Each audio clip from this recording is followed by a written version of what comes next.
We're already seeing tremendous supply chain disruptions and likely the emergence of an inflationary pressure that we haven't experienced since the 1970s in the aftermath of the oil shocks. And none of that has sorted itself out yet.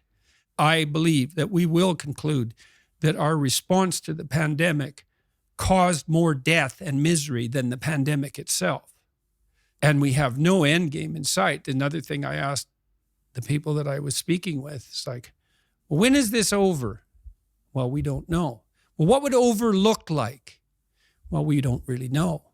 And now what you see is this insistence on about a monthly basis that a new and radically different variant has emerged. And this viruses mutate all the time, but this virus particularly mutates.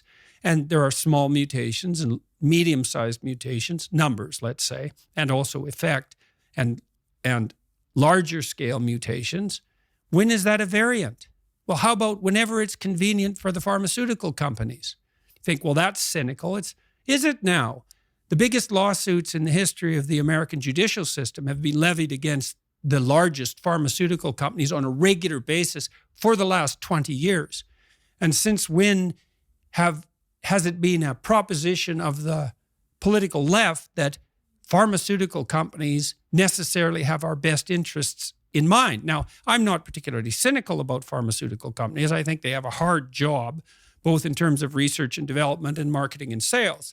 And they're going to do what they can to market and sell.